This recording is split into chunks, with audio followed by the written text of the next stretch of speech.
ఆరోగ్యాభిలాషులందరికీ నా హృదయపూర్వక నమస్కారములు. ఈ మధ్య వివాహం అయిన తర్వాత గర్భం రావటానికే చాలా తతంగాలు చేయాల్సి వస్తుంది. చాలా సంవత్సరాలు కూడా చాలామందికి పడుతుంది. రాక గర్భం వచ్చింది అంటే గర్భం వచ్చినప్పుడు మొదట కొన్ని నెలల పాటు వికారాలు, వాంతులు, ఆహారం తినలేకపోవటం, చికాగ్గా ఉండటం, పొట్ట అసౌకర్యాల వల్ల నీరసంతో చాలా ఇబ్బంది పడుతూ ఉంటారు. సరే, మొత్తం మీద డెలివరీ అవుతుంది. ఆ డెలివరీ కూడా ఎక్కువ భాగం 80% 90% కేసెస్ సిజేరియన్. మళ్ళీ అక్కడ ఇబ్బంది తప్పదు. సరే, అన్నిటినీ దాటుకుని చక్కగా డెలివరీ అయిందిలే, బిడ్డ మంచిగా పుట్టాడు, హెల్దీగా ఉన్నాడని సంతోషించే సమయంలో మరొక సమస్య ఈ రోజుల్లో చాలామందిని వేధిస్తూ ఉంది. బాలింతలను వేధించే బాలింతల సమస్య, పోస్ట్ పార్టమ్ డిప్రెషన్.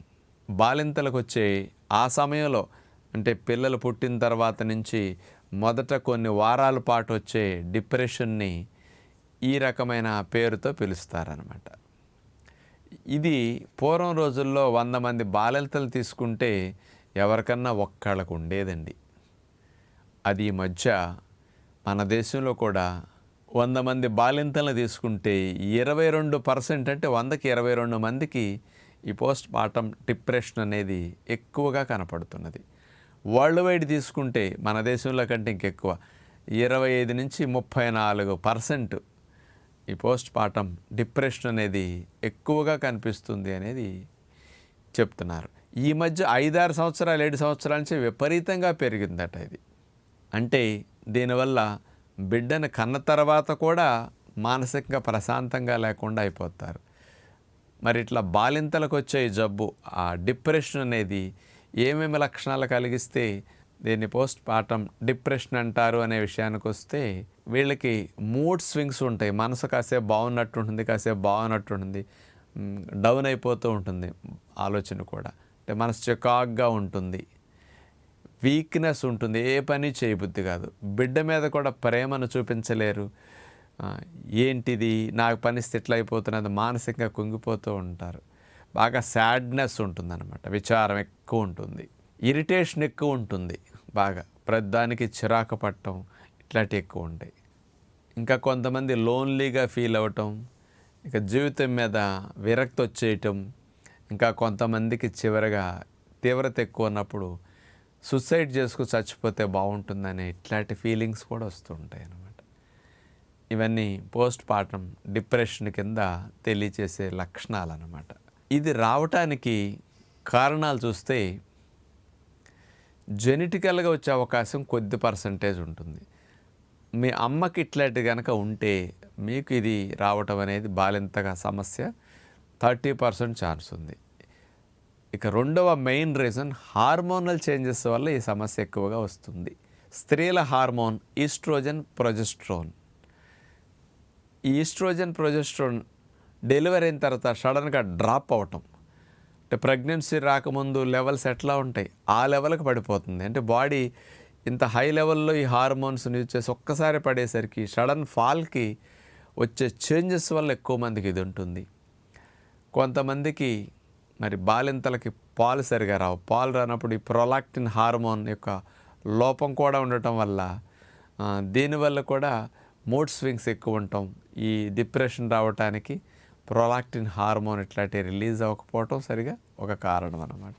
కొద్దిమందికి ముందు నుంచి డిప్రెషన్, యాంగ్జైటీ ఉన్న వారికి అది ఇట్లాంటిది డెలివరీ అయిన తర్వాత కూడా కొంచెం ఈ హార్మోన్ ట్రబుల్స్ వల్ల కొంచెం ఎక్కువ అవుతుంది. ఇలాంటివన్నీ బాలింతలకు కాస్త బిడ్డ పుట్టిన తర్వాత ఏమైనా కనిపిస్తే ఇది ఈ సమస్య అని తెలుసుకోవడానికి అవకాశం ఉంది. మరి దీన్ని తగ్గించుకోవడానికి ఏం చెయ్యాలి? ఫస్ట్ రోజు ఈ బాలింతలు రోజు 1 గంట సేపన్నా వాకింగ్ చేయాలి. ఎండ తగిలేటట్టు ఉంటే మంచిది. ఎండ తగలటము, వాకింగ్ చేయటం ద్వారా ఎండార్ఫిన్స్ అనేవి బాగా రిలీజ్ అవుతాయి. ఎండలో తిరిగేటప్పుడు సెరటోనిన్ హార్మోన్ కూడా కొంచెం ఎక్కువ రిలీజ్ అవుతూ ఉంటుంది. అందుకని మూడ్ స్వింగ్స్ని, మనసు బాగుండి బాగోపనే స్థితి లేకుండా కాస్త స్టేబుల్గా ఉండటానికి ఈ ఎండార్ఫిన్స్ బాడీ ఇబ్బంది లేకుండా ఉండటానికి సెరటోనిన్కి బాగా ఉపయోగపడతాయి అన్నమాట. అది బాగా మంచిది. ఇక రెండవది, బిడ్డకు బాగా పాలు ఇవ్వాలని మనస్ఫూర్తిగా కోరుకుంటూ ఉండాలి. అంటే మీకు బాగా అట్లా కోరుకుంటే ఆటోమేటిక్గా ఆ హార్మోన్ సెక్రెట్ అవుతుంటాయి. అందుకని ఆక్సిటోసిన్ హార్మోన్, ఎండార్ఫిన్స్ బిడ్డకు పాలిస్తుంటే ఎక్కువ రిలీజ్ అవుతాయి. ఇవి సహజంగా ఎంత రిలీజ్ అయితే మీకు ఆ మూడ్ స్వింగ్స్ కానీ ఆ మానసికమైన ఒత్తిడి బాగా తగ్గటానికి ఈ హార్మోన్ సపోర్ట్ చేస్తాయి. మూడవది, మొలకలు బాగా తీసుకుంటే ఈ మొలకల్లో గాబా హార్మోన్ ఎక్కువ ఉంటుంది. పెసలు, శనగలు, బొబ్బర్లు అన్నిటికంటే ఈ గాబా హార్మోన్ వీటిలో ఎక్కువ ఉందని సైంటిఫిక్గా రుజువైంది. కాబట్టి మొలకలు బాగా వచ్చిన ఈ 3 రకాల విత్తనాలను రోజు కనుక బాలింత ఒక ఆహారంగా వీటిని తీసుకుంటే ఈ గాబా హార్మోన్ ఎక్కువ అందుతుంది. ఈ గాబా హార్మోన్ ఏం చేస్తుంది? కామ్ డౌన్ చేస్తుంది మీ మానసిక స్థితిని. అందుకని గాబా హార్మోన్ కోసం ఇది బాగా ఉపయోగపడుతుంది. దీనితో పాటు ఇంకోటి ముఖ్యంగా చూస్తే సెరటోనిన్ ప్రొడక్షన్ బాగా పెరగడానికి ఒక ఇంపార్టెంట్ విషయం ఉంది. మన బాడీకి కావలసిన సెరటోనిన్ 90% ప్రేగుల్లోనే తయారవుతుందని ఈ మధ్య పరిశోధనలు రుజువు చేస్తున్నాయి. ప్రేగుల్లో ఉండే గుడ్ బ్యాక్టీరియా ఎక్కువ సెరటోనిన్ని ప్రొడ్యూస్ చేస్తుందనేది ఉంది. మరి ప్రేగుల్లో గుడ్ బ్యాక్టీరియాని పెంచడానికి ఉపయోగపడే మంచి ఆహారాలు కనుక మీరు తీసుకుంటే ఈ గుడ్ బ్యాక్టీరియా ద్వారా సెరటోనిన్ ప్రొడ్యూస్ అవుతుంది. సెరటోనిన్ బాగా పెరిగితే అసలు హ్యాపీ హార్మోన్స్ కదా ఇవన్నీ. అందుకని మేము మైండ్ని డిప్రెషన్ నుంచి, యాంగ్జైటీ నుంచి తగ్గించడానికి అది బాగా ఉపయోగపడుతుంది. ఆ సెరటోనిన్ బాగా ప్రొడక్షన్ చేయడానికి గుడ్ బ్యాక్టీరియాకు ఉపయోగపడే ఆహారాలు ఏంటంటే లైట్గా పులిసిన పెరుగు, మాగిన అరటిపండు, సాల్యుబుల్ ఫైబర్ ఉండేవి కొంచెం ఎక్కువగా ఆహారాలు, అంటే కొన్ని మన ఫ్రూట్స్ ఇట్లాంటి ఎక్కువగా విత్తనాలు కూడా పాలిష్ పట్టకుండా తినాలన్నమాట. ఇలాంటివి ఎక్కువ తీసుకుంటే గుడ్ బ్యాక్టీరియాలు పెరుగుతాయి. అట్లాగే కొంచెం పుల్ల మజ్జిగ లాంటిది ఎప్పుడన్నా వాడుకోవటం, పుల్ల పెరుగుతో వంటలు కొద్దిగా చేసుకోవటం, మజ్జిగ చారు లాంటివి కానీ, గెంజి నిలవ చేసి లక్ష్మీచారు అంటారు కదా, అట్లాంటివి తీసుకుంటే గుడ్ బ్యాక్టీరియాలు బాగా పెరుగుతాయి. దీనివల్ల సెరటోనిన్ ప్రొడక్షన్ ఇమీడియట్గా వచ్చేసి కాస్త న్యాచురల్గా సమస్య తగ్గడానికి బాగా ఉపయోగపడతాయి.